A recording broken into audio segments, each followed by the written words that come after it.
الحمد لله رب العالمين والصلاة والسلام على رسوله الكريم محمد بن عبد الله الأمين وعلى آله وصحبه أجمعين.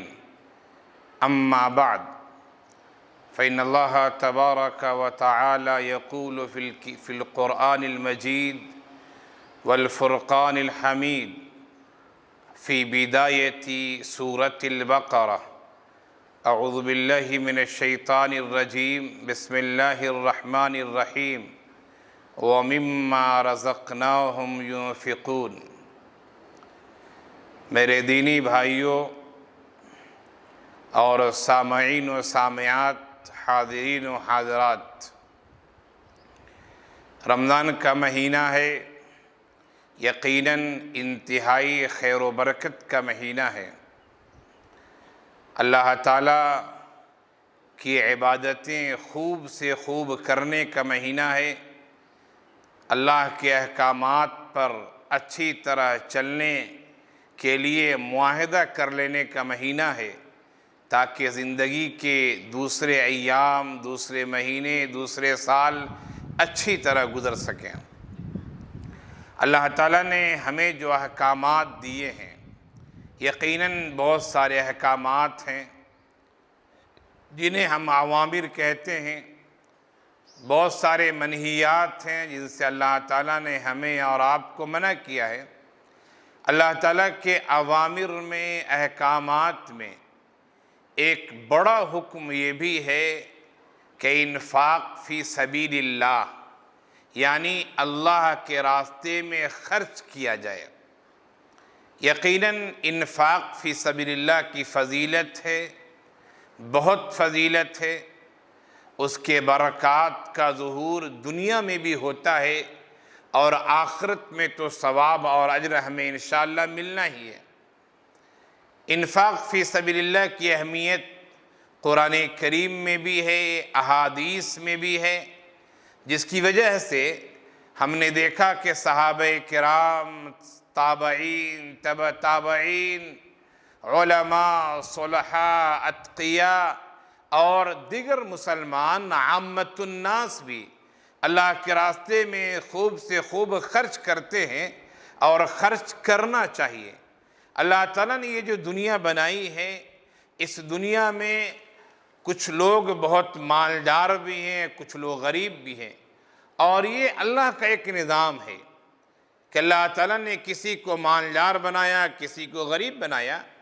ہم اس دنیا میں رہتے ہیں، یہ دنیا دار الاسباب ہے، ہمیں اسباب اختیار کرنا ہے، ہمیں وسائل اختیار کرنا ہے، ہمیں محنتیں کرنی ہیں۔ یہ دنیا اسباب سے جڑی ہوئی ہے، لیکن بہت سارے لوگ اسباب اختیار کرتے ہیں، لیکن مقدرات کچھ اور ہوتے ہیں، کبھی ایسا بھی ہوتا ہے۔ تو اللہ تعالیٰ نے کسی کو مالدار بنایا، کسی کو غریب بنایا۔ جسے مال و دولت ہے، اللہ تعالیٰ نے انہیں کچھ احکامات دیے۔ ان احکامات میں سے ایک بڑا حکم اللہ کا یہ ہے کہ خرچ کیا جائے، اور یہ جو سچے پکے مومنین ہیں، جو تقوی والے ہیں، طہارت والے ہیں، وہ اس پر پوری طرح عمل کرتے ہیں۔ قرآن کریم نے متقیوں کے جو اوصاف بتائے ہیں، ان اوصاف میں سے ایک اہم وصف یہ ہے وَمِمَّا رَزَقْنَاهُمْ يُنْفِقُونَ، کہ ہم نے جو انہیں دیا ہے اس میں سے وہ خرچ کرتے ہیں، اور خرچ کرنے میں یقیناً زکوٰۃ بھی ہیں، اور وہ حقوق واجبہ جو اللہ نے ہم پر ضروری قرار دیے وہ بھی ہیں۔ اسی طرح خرچ کرنے میں نفلی صدقات ہیں، خیرات ہیں، عطیات ہیں، وہ سب شامل ہیں۔ اور جو اللہ کے راستے میں خرچ کرتے ہیں، اللہ تعالیٰ ان کے خرچ کو بڑھاتا ہے۔ اللہ کے رسول صلی اللہ علیہ وسلم نے ارشاد فرمایا، جس طرح تم ایک چھوٹے جانور کو، بچے کو پالتے ہو، بچھڑے کو، اور پھر وہ بچڑا بڑا ہو جاتا ہے، اللہ تعالیٰ اسی طرح تمہارے صدقات کو بڑھاتا ہے۔ اور صدقات بڑھنے کے ساتھ ساتھ وہ صدقات کی ایک خاص اللہ تعالیٰ اس کی وجہ سے برکتوں کا ظہور فرماتا ہے۔ ثواب تو ملے گا ہی، ثواب کے علاوہ برکتوں کا ظہور بھی ہوتا ہے۔ قرآن کریم نے بھی اس کی وضاحت کی ہے۔ اللہ تعالیٰ کے ارشاد گرامی ہے، مثل الذین ينفقون اموالهم فی سبیل اللہ کمثل حبۃ انبتت سبع سنابل فی کل سنبلۃ مئۃ حبہ، کہ جس طرح ایک آدمی ایک کسان کو دیکھتے ہوگے کہ ایک بیج ڈالتا ہے، پھر اس بیج سے پودا نکلتا ہے، اس پودے میں بالیاں ہوتی ہیں، پھر ان بالیوں میں دانے ہوتے ہیں۔ اللہ فرماتے ہیں مثل الذین ينفقون اموالهم فی سبیل اللہ، وہ حضرات جو اللہ کے راستے میں مال خرچ کرتے ہیں، تقسیم کرتے ہیں، غریب غربا کو دیتے ہیں، مساکین کو دیتے ہیں، محتاج کو دیتے ہیں، خیر کے کام میں تقسیم کرتے ہیں، اس کی مثال ایسی، ان کے خرچ کی ہوئی چیز کی مثال ایسی ہے کمثل حبۃ، ایک دانے کی طرح ہے۔ ایک دانہ زمین میں گرا، بویا گیا، ڈالا گیا، اس دانے سے ایک پودا نکلتا ہے۔ کمثل حبۃ انبتت سبع سنابل، کہ ایک دانے سے ایک پودا نکلا اور اس پودے میں 7 بالیاں نکلی اور ہر بالی میں 100 دانے نکلے، تو گویا کہ ایک دانے کی وجہ سے ایک پودا ہوا، اس پودے میں 7 بالیاں ہوئیں، 7 میں 100 بالیاں، گویا کہ ایک دانے سے 700 بالیاں آ گئی۔ یہ قرآن کریم نے مثال دی ہے کہ جو لوگ اللہ کے راستے میں خرچ کرتے ہیں ان کو ایک کے بدلے میں اللہ 700 دیتا ہے۔ یقیناً اللہ کی طرف سے جو بدلہ ملتا ہے اس میں انسان کی نیت، اس میں انسان کا اخلاص، توجہ اللہ، اور انسان کے اندر کتنا خلوص ہے، کتنی للہیت ہے، یقیناً اس کا دخل ہوتا ہے اور اس کی وجہ سے ثواب میں فرق پڑتا ہے۔ اللہ تعالیٰ نے ہمیں جو مال دیا ہے، یاد رکھیے یہ مال کے 2 بنیادی حقوق ہیں، یا یہ کہیے کہ مال کے سلسلے میں 2 بنیادی باتیں ہیں، اسے ہمیں اچھی طرح یاد رکھنا چاہیے۔ مال کے سلسلے میں ایک پہلی بات یہ ہے، بنیادی بات یہ ہے کہ مال ہم کیسے کما رہے ہیں۔ ایسا نہیں کہ جس طرح ہو مال جمع کرتے رہیں، شریعت اسے پسند نہیں کرتی ہے۔ اللہ تعالیٰ اسے پسند نہیں کرتا ہے کہ جیسے بھی وہ مال آتا رہے، ہماری تجوری بھرتی رہے، ہمارے تھیلے بھرتے رہے، ہمارا بینک بیلنس ہوتا رہے اور پھر ہم ترقی کرتے رہے، نہیں، شریعت یہ نہیں کہتی۔ مال کے سلسلے میں پہلی بنیادی بات یہ ہے کہ مال کمائیے، خوب کمائیے، کوئی منع نہیں، لیکن مال حلال طریقے سے ہمارے پاس آنا چاہیے۔ اس بنیادی بات کو اچھی طرح یاد رکھیے۔ انفاق فی سبیل اللہ، اللہ کے راستے میں خرچ کرنے سے پہلے اس بات کو اچھی طرح یاد رکھیے کہ ہمارے پاس مال کہاں سے آ رہا ہے، سورسز کیا ہیں، ذرائع کیا ہیں۔ اگر حرام طریقے سے مال آ رہا ہے، حرام راستوں سے آ رہا ہے، اللہ کو ناراض کرنے والے طریقوں سے مال آ رہا ہے، شریعت نے جس سے منع کیا ہے اس راستے سے مال آ رہا ہے، تو ایسے مال کی اللہ کو ہرگز ضرورت نہیں ہے۔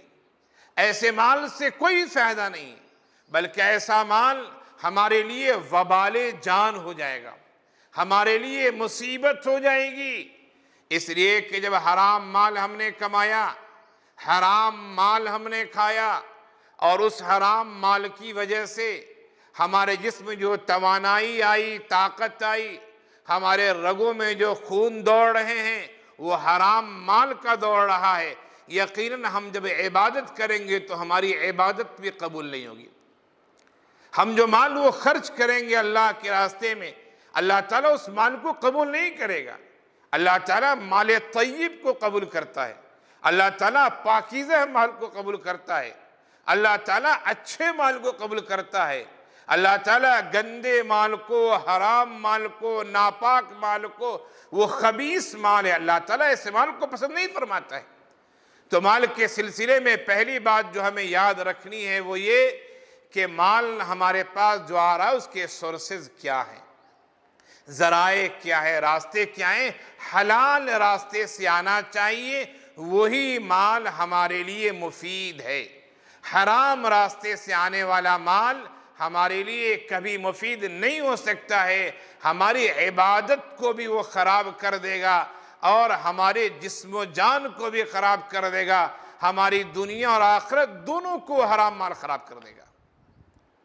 مال کے سلسلے میں ایک دوسری بات یاد رکھیے دوستو، جب ہم نے حلال طریقے سے مال کمایا، بینک بیلنس کیا، زمین جائیداد خریدا، مکانات بنائے، تجوری میں جمع کیا، تو دوسرا حق جو مال کا ہے، دوسری بات جو ہے وہ یہ کہ مال کے حقوق کیا ہیں ہمیں وہ جاننا چاہیے۔ ایک تو سب سے پہلا حق یہ کہ اگر ہم صاحب نصاب ہو چکے ہیں تو زکوٰۃ دیں۔ جس طرح نماز فرض ہے، روزہ فرض ہے، حج فرض ہے، اسی طرح زکوٰۃ بھی فرض ہے، یاد رکھیے۔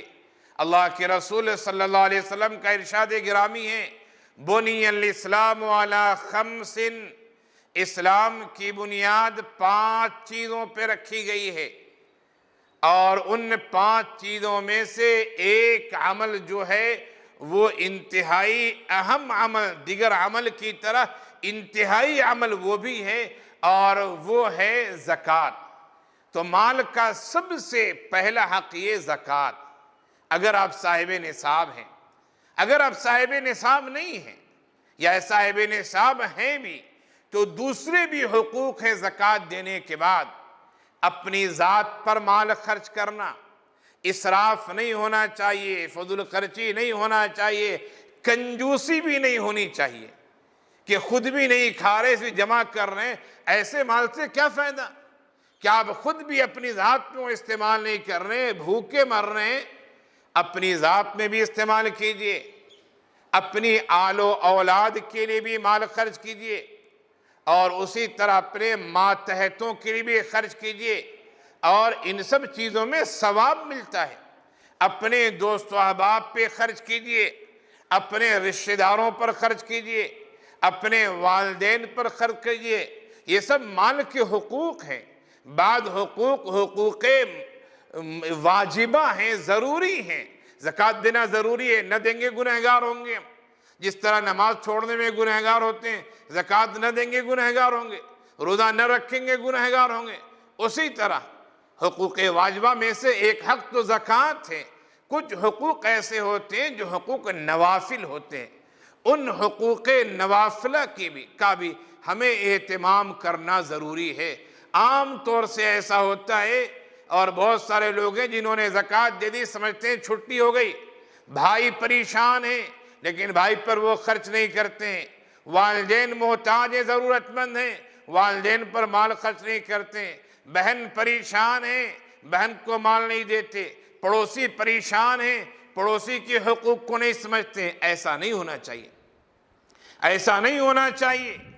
مال کے بارے میں دوسری بات جو میں نے کہی، یاد رکھیے کہ مال کے حقوق ہیں، مال کہاں خرچ کیے جائیں اسے ہمیں سمجھنا اور جاننا ضروری ہے۔ یہ 2 باتیں جب آپ سمجھ گئے، پہلی بات مال کہاں سے آ رہا ہے، سورسز کیا ہیں، حلال طریقہ ہونا چاہیے، تبھی وہ مال خیر و برکت کا باعث ہو سکتا ہے۔ حلال نہیں ہے تو مال ہمارے لیے آفت ہے، مصیبت ہے، بلا ہے، اور وہ خبیث مال ہے، حرام مال ہے۔ دوسری بات، اس مال کے حقوق کیا ہیں، ہمیں حقوق جاننا چاہیے۔ آپ حقوق واجبہ کو ادا کر رہے ہیں، ادا کیجئے۔ حقوق واجبہ کے علاوہ بھی حقوق نافلہ جو ہیں، صدقہ و خیرات کثرت سے کیجئے۔ اس کے اثرات آپ کی زندگی میں مرتب ہوں گے، یقیناً مرتب ہوں گے۔ میں مثال دیتا ہوں، مسلم شریف کی روایت ہے، بتانا یہ ہے کہ اگر آپ نے مال کو صحیح طریقے سے خرچ کیا تو اللہ تعالیٰ اس مال کے فوائد دنیا میں بھی ہمیں پہنچاتے ہیں۔ مسلم شریف کی روایت ہے، حضرت ابو ہریرہ رضی اللہ عنہ سے مروی ہے کہ اللہ کے رسول صلی اللہ علیہ وسلم نے فرمایا کہ ایک آدمی راستے چل رہا تھا، اس نے بادل کو خطاب کرتے ہوئے ایک آواز سنی اس نے کہ کوئی آدمی بادل کو خطاب کر رہا ہے اور وہ یہ کہہ رہا ہے اسقی حدیقت فلان، اسقی حدیقت فلان، اے بادل جا فلاں کے باغ کو سیراب کر، فلاں کے باغ کو سیراب کر۔ وہ آدمی چاروں طرف دیکھتا ہے، اس آدمی کو تعجب ہے کہ سامنے کوئی بھی نہیں ہے، آخر بادل کو یہ کون کہہ رہا ہے اسقی حدیقت فلان؟ اس آدمی کو تشویش ہوئی، ہو نہ اللہ کی جانب سے فرشتہ کہہ رہا ہو۔ وہ آدمی بادل کے پیچھے پیچھے چل رہا ہے کہ آخر یہ بادل برستا کہاں ہے۔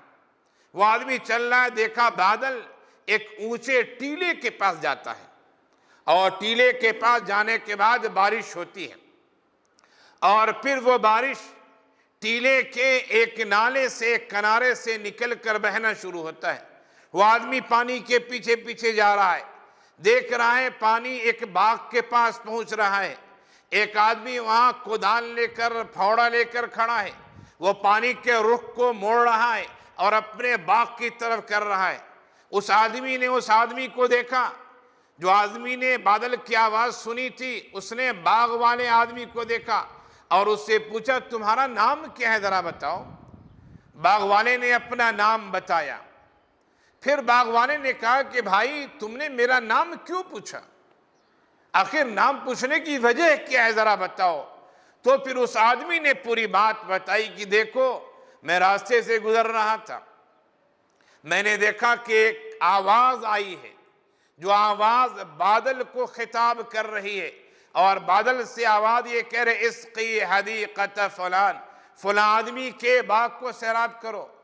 جو آواز آئی تھی، وہ آواز میں جو نام آیا تھا، وہ نام ہم نے سنا کہ وہ نام آپ ہی کا نام تھا، اسی وجہ سے ہم نے آپ کا نام دریافت کیا۔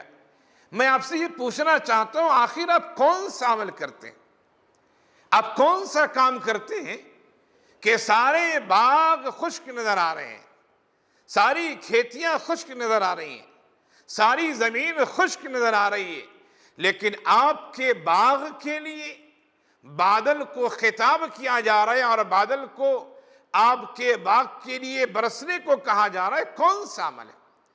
اس آدمی نے جو کہا، جو جواب دیا وہ سنیے۔ اس آدمی نے کہا بھائی دیکھو اصل میں ہوتا یہ ہے کہ میرے باغ میں جو بھی پھل وغیرہ ہوتے ہیں، جو بھی پیداوار ہوتی ہے، میں اس کے 3 حصے کر دیتا ہوں۔ ایک حصہ میں صدقہ و خیرات کرتا ہوں، غریب غربا کو دے دیتا ہوں۔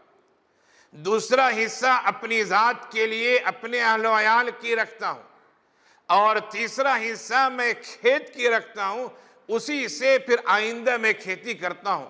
ہو سکتا ہے اللہ کو یہ ادا پسند ہو۔ یقیناً اس آدمی کی جو یہ ادا ہے کہ ایک حصہ، 1/3 وہ غریب غربا میں تقسیم کرتا ہے، اللہ کو یقیناً یہ ادا پسند ہے، جس کی وجہ سے غیب سے آواز دی جا رہی ہے، اور اس کے باغ کے لیے، اس کے کھیت کے لیے اللہ تعالیٰ پانی کو بھیج رہے ہیں۔ دوستو انفاق فی سبیل اللہ کی بہت فضیلت ہے۔ ایک فضیلت یہ ہے کہ جو آدمی خرچ کرتا ہے، کل قیامت کے دن وہ صدقہ و خیرات اس کے لیے سایہ کا کام کرے گا۔ اللہ کے رسول صلی اللہ علیہ وسلم کی ایک حدیث میں یہ بات کہی گئی ہے، سبعۃ یظلھم اللہ یوم لا ظل الا ظلہ، کہ 7 قسم کے ایسے افراد ہوں گے جن کو اللہ تعالیٰ اس دن خصوصی سائے میں رکھے گا۔ اللہ کے عرش کے سائے میں وہ 7 قسم کے لوگ ہوں گے، کس دن؟ جس دن اللہ کے عرش کے علاوہ کوئی سایہ نہیں ہوگا، کوئی سایہ نہیں ہوگا۔ 7 قسم میں سے ایک قسم ان افراد کی ہے، رجل تصدق فاخفاها حتى لا تعلم شماله ما تنفق يمينه۔ ایک آدمی وہ ہے جس نے صدقہ و خیرات کیا، اس انداز سے، اتنے مخفی انداز میں، اتنے چھپے انداز میں اس نے خرچ کیا ہے کہ اس کا دایاں ہاتھ خرچ کر رہا ہے تو اس کے بائیں ہاتھ کو پتہ نہیں کہ دائیں ہاتھ نے کیا خرچ کیا۔ یقیناً یہ اخفا کی بات ہے، پوشیدہ رکھنے کی بات ہے۔ تو انفاق فی سبیل اللہ کی یہ بھی فضیلت ہے کہ وہ صدقات و خیرات ہمارے لیے سایہ کا کام کریں گے۔ ان صدقات و خیرات کی وجہ سے اللہ تعالیٰ اپنے عرش کے سائے میں جن لوگوں کو جگہ دے گا ان میں سے وہ افراد بھی ہوں گے جو خرچ کرتے ہیں۔ اسی طرح ان صدقات و خیرات کی وجہ سے میرے دوستو مصیبتیں ٹلتی ہیں، بلائیں ٹلتی ہیں، بلائیں دور ہوتی ہیں، ختم ہوتی ہیں۔ اگر ہم صدقہ و خیرات کرتے رہیں تو ان صدقہ و خیرات کی وجہ سے جو مصیبتیں ہم پر آنے والی ہوتی ہیں اللہ تعالیٰ ان مصیبتوں کو دور کر دیتا ہے، ہم سے وہ مصائب ہٹ جاتے ہیں، مصائب ٹل جاتے ہیں۔ اس لیے ہمیں انفاق فی سبیل اللہ، ہمیں صدقہ و خیرات کا اہتمام کرنا چاہیے۔ صحابہ کرام نے خوب اہتمام کیا ہے، مختلف غزوات کے موقع سے مختلف فقراء اور مساکین کی خدمت کے لیے صحابہ کرام نے، علماء نے، صلحاء نے بہت خرچ کیا۔ ایک روایت یاد آ رہی ہے، ایک دفعہ کی بات ہے، اللہ کے رسول صلی اللہ علیہ وسلم نے صدقات جمع کرنے اور انفاق فی سبیل اللہ کی ترغیب دیا اور حکم دیا تو حضرت عمر بن خطاب رضی اللہ عنہ کہتے ہیں کہ جس وقت اللہ کے رسول صلی اللہ علیہ وسلم نے یہ بات کہی میرے پاس مال بہت تھا، میں نے سوچا کہ ہمیشہ خرچ کے معاملے میں، خیر کے معاملے میں حضرت ابوبکر صدیق مجھ سے آگے بڑھ جاتے ہیں۔ آج تو میرے پاس مال بہت ہے، آج انشاءاللہ میں اس خیر میں ابوبکر صدیق سے آگے بڑھ جاؤں گا۔ حضرت عمر رضی اللہ عنہ کے پاس جو مال تھا، اپنے پورے مال کا آدھا حصہ انہوں نے لا کر اللہ کے رسول صلی اللہ علیہ وسلم کے قدموں میں پیش کر دیا۔ یہ لیجیے اللہ کے رسول صلی اللہ علیہ وسلم، آپ کے حکم کی تعمیل ہے، آپ کے حکم پر عمل ہے۔ حضرت ابوبکر صدیق رضی اللہ عنہ بھی مال لے کر آئے، لیکن دیکھنے میں حضرت ابوبکر صدیق رضی اللہ عنہ کا مال کم تھا، حضرت عمر بن خطاب رضی اللہ عنہ کا مال زیادہ تھا۔ اللہ کے رسول صلی اللہ علیہ وسلم نے دریافت کر لیا، اے عمر کیا لے کر آئے ہو؟ حضرت عمر بن خطاب رضی اللہ عنہ نے فرمایا، اے اللہ کے رسول صلی اللہ علیہ وسلم، گھر میں جو کچھ تھا سب میں سے آدھا لے کر آ گیا ہوں، آدھا لے کر آ گیا ہوں، آدھا گھر میں چھوڑا، آدھا آپ کے حکم کی تعمیل کے لیے لے کر حاضر ہو گیا۔ حضرت ابوبکر صدیق رضی اللہ عنہ سے پوچھا، اے ابوبکر تم کیا لے کر آئے ہو؟ حضرت ابوبکر صدیق رضی اللہ عنہ نے فرمایا، اللہ کے رسول سب کچھ لے کر آ گیا ہوں۔ قربان جائیے، کیسے صحابہ تھے، قربان جائیے۔ اللہ کے رسول صلی اللہ علیہ وسلم نے پوچھا، ابوبکر اپنے گھر والوں کے لیے کچھ بھی نہیں چھوڑا؟ کیا چھوڑا گھر والوں کے لیے؟ کہا گھر والوں کے لیے اللہ اور اس کے رسول کی خوشنودی چھوڑ کر آیا۔ حضرت عمر بن خطاب رضی اللہ عنہ کہتے ہیں کہ اس دن میں سمجھ گیا کہ میں خیر کے کام میں ابوبکر صدیق سے آگے نہیں بڑھ سکتا ہوں۔ صحابہ کرام نے بڑھ چڑھ کر حصہ لیا، خود اللہ کے رسول صلی اللہ علیہ وسلم کا یہ عمل تھا، اتنی کثرت سے آپ کثرت سے خرچ کرتے تھے کہ سوچ نہیں سکتے ہم اور آپ۔ یقیناً نبی کے اس عمل سے صحابہ نے سیکھا، ان سے تابعین نے سیکھا، تبع تابعین نے سیکھا، اور یہ سلسلہ چلتا رہا اور یہ پیغام ہم تک پہنچا۔ اور آج بھی ماشاءاللہ بہت سارے لوگ ایسے ہیں جو اللہ کے راستے میں خوب سے خوب خرچ کرتے ہیں، اچھی طرح خرچ کرتے ہیں، خوب سے خوب خرچ کرتے ہیں۔ یہ اللہ کا فضل اور کرم ہے، رمضان کا مبارک مہینہ ہے، ہمیں پیغام لینا چاہیے دوستو کہ انفاق فی سبیل اللہ کے عمل کو ہم اختیار کریں۔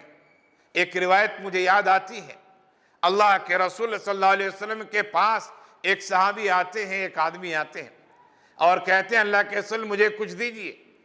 اتفاق سے اللہ کے رسول صلی اللہ علیہ وسلم کے پاس کچھ بھی نہیں ہے۔ اللہ کے رسول صلی اللہ علیہ وسلم نے فرمایا کہ جاؤ کسی سے لے لو، قرض لے لو، جب میرے پاس ہوگا تو میں اسے ادا کر دوں گا۔ حضرت عمر بن خطاب رضی اللہ عنہ موجود تھے، فرمایا اے اللہ کے رسول صلی اللہ علیہ وسلم، جب آپ کے پاس مال ہے نہیں تو اتنی بڑی ذمہ داری آپ کو لینے کی کیا ضرورت تھی؟ کہ تم کسی سے لے لو اور پھر میں اسے ادا کر دوں گا، مال ہوگا۔ حضرت عمر بن خطاب رضی اللہ عنہ کے اس جملے سے اللہ کے رسول صلی اللہ علیہ وسلم کے چہرے پر ناگواری ظاہر ہوئی۔ ایک دوسرے صحابی موجود تھے، غالباً انصاری صحابی تھے، انہوں نے فرمایا انفق یا رسول اللہ ولا تخش انزل عرش قلالا، اے اللہ کے رسول خرچ کیجئے، خوب خرچ کیجئے، اور عرش والے سے کمی کے بارے میں خوف مت کیجئے۔ اسی طرح کے الفاظ اللہ کے رسول صلی اللہ علیہ وسلم نے ایک صحابی سے بھی کہا تھا، انفق خوب خرچ کرو، ولا تخش عن الاقلال، اور کم ہونے کے بارے میں مت ڈرو۔ تو اللہ کے رسول صلی اللہ علیہ وسلم نے بھی خوب خرچ کیا۔ یہ خرچ کرنا ہی تو ہے کہ اللہ کے رسول کی وفات ہو رہی، انتقال ہو رہا ہے، لیکن آپ کے گھر میں کوئی چیز نہیں ہے، آپ کے گھر میں کوئی چیز نہیں ہے، بلکہ گھر میں جو کھانے کی چیز آئی ہے وہ بھی رہن میں رکھ کر آپ کے یہاں کوئی چیز کھانے کے لیے آئی ہے۔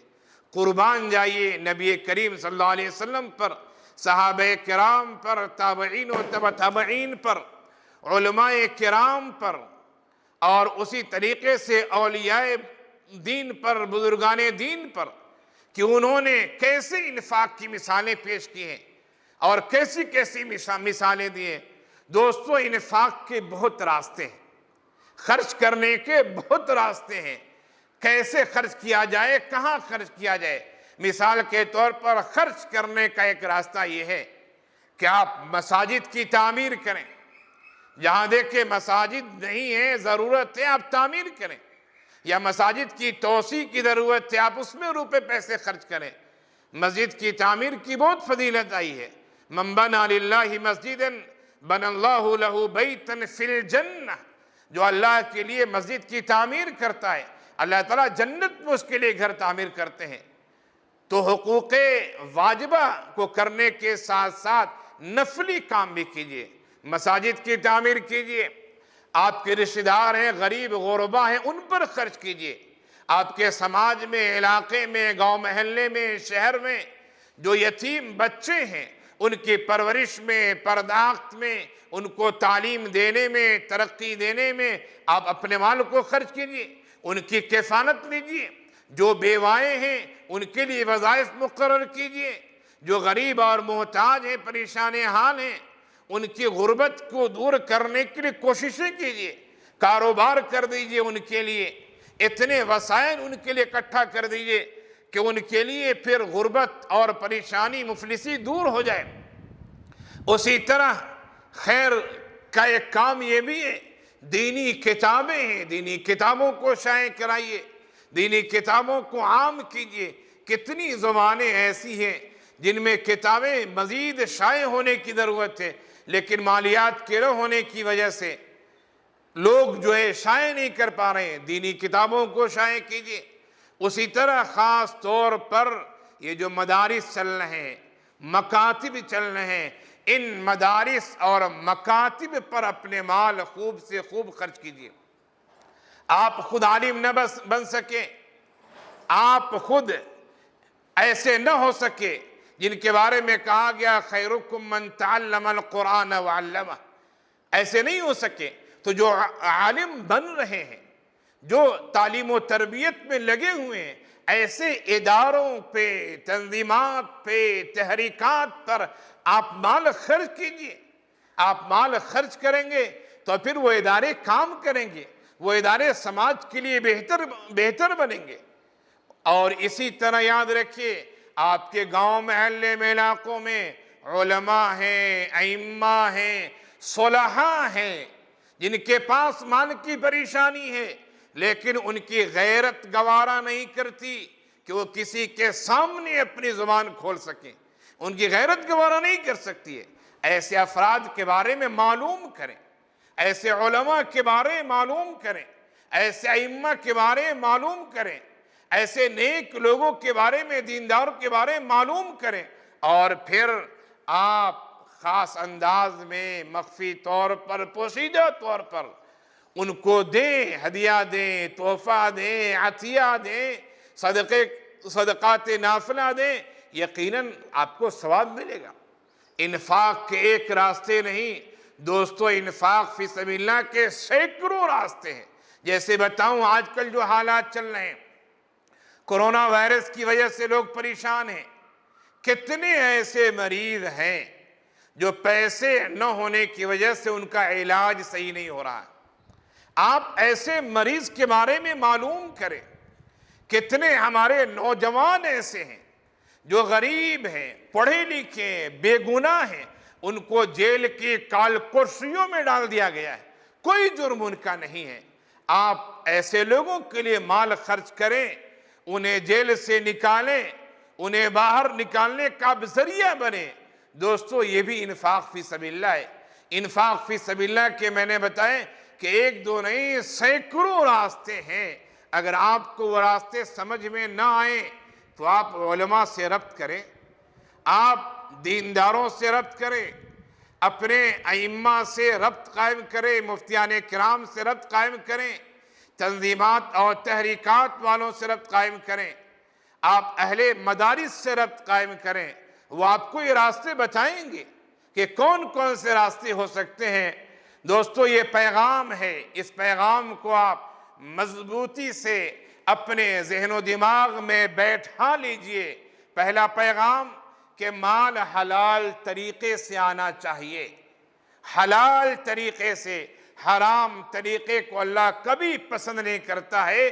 اگر حرام طریقے سے مال کمایا اور استعمال کیا تو ہمارے لیے وبال ہے، مصیبت ہے. دوسری بات، مال آپ نے کمایا، مال کے حقوق کو جانیے، حقوق کو سمجھیے، حقوق واجبہ بھی ادا کیجئے اور حقوق نافلہ بھی ادا کیجئے. جب اس طرح ہم کریں گے تو انشاءاللہ دنیا میں بھی ہمیں ہمارا مال فائدہ پہنچائے گا اور آخرت میں تو انشاءاللہ فائدہ ہوگا ہی. اخلاص قائم رکھیے اور کبھی بھی یاد رکھیے، کبھی بھی مال دے کر خرچ کر کے احسان مت جتائیے، ریاکاری مت کیجئے، دکھاوا مت کیجئے. اگر آپ نے احسان جتایا اور دکھاوے لیے کام کیا تو پھر یہ کام ہمارے لیے کام آنے والا نہیں ہے، نہ آخرت میں ہمارے لیے فائدہ نہ دنیا میں فائدہ. اللہ تعالی ہم سب کو انفاق فی سبیل اللہ اپنے راستے میں خرچ کرنے کی توفیق عنایت فرمائے. آمین یا رب العالمین. السلام علیکم ورحمۃ اللہ وبرکاتہ.